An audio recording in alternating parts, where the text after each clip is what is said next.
അസ്സലാമു അലൈക്കും. ഈ ഭൂമിയിൽ ജീവിക്കുന്ന എല്ലാവരുടെയും മിനിമം ആഗ്രഹങ്ങളിൽപ്പെട്ടതാണ് നല്ലൊരു വീടും വാഹനവും, നല്ല സ്നേഹമുള്ള ഭാര്യയും ഭർത്താവും, ബുദ്ധിയും ആരോഗ്യവും സന്തോഷവും നൽകുന്ന മക്കളും, പിന്നെ മെച്ചപ്പെട്ട സാമ്പത്തികവും, ഉയർന്ന വിദ്യാഭ്യാസം, ഉയർന്ന ജോലിയും, അതുപോലെ വിദേശയാത്രകളും. ഇതൊന്നും ആഗ്രഹിക്കാത്തവരും സ്വപ്നം കാണാത്തവരുമായിട്ട് ആരുമുണ്ടാകില്ല. ഈ ദുനിയാവിലെ സൗഭാഗ്യങ്ങളെല്ലാം നമുക്ക് നൽകുന്നത് ആരാണ്? അത് നമ്മുടെ അല്ലാഹു മാത്രമല്ലേ?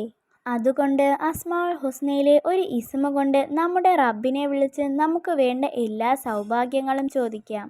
നമ്മൾ ആഗ്രഹിക്കുന്ന ദുനിയാവിലെ എല്ലാ സർവ്വ സൗഭാഗ്യങ്ങളും നമുക്ക് കൊണ്ടുതരുന്ന അല്ലാഹുവിൻ്റെ ഇസ്മ ഏതാണെന്നറിയണ്ടേ? യാ ജാമിഉ യാ അല്ലാ, എല്ലാം ഒരുമിച്ച് കൂട്ടുന്നവൻ. സുബഹിക്ക് ശേഷം 114 വട്ടം ആരെങ്കിലും ഇത് പതിവാക്കിയാൽ അവൻ്റെ ജീവിതത്തിൽ അത്ഭുതങ്ങൾ സംഭവിക്കും. അവന് നേടാൻ കഴിയാത്തതായി ഒന്നുമുണ്ടാവില്ല.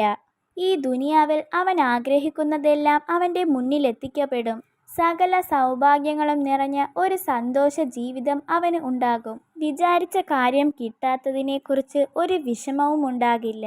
അതുപോലെ ഈ ഇസ്മ പതിവാക്കി വന്നാൽ ഭാര്യ ഭർത്താവിനിടയിൽ നല്ല സ്നേഹം വർദ്ധിക്കും, ഒരുമയുള്ള ജീവിതം ലഭിക്കും. അതുപോലെ കുടുംബങ്ങൾ തമ്മിൽ ഒന്നിച്ചു നിൽക്കാനും സന്തോഷത്തോടെ മുന്നോട്ട് പോകാനും ഈ ഇസ്മ സഹായിക്കും.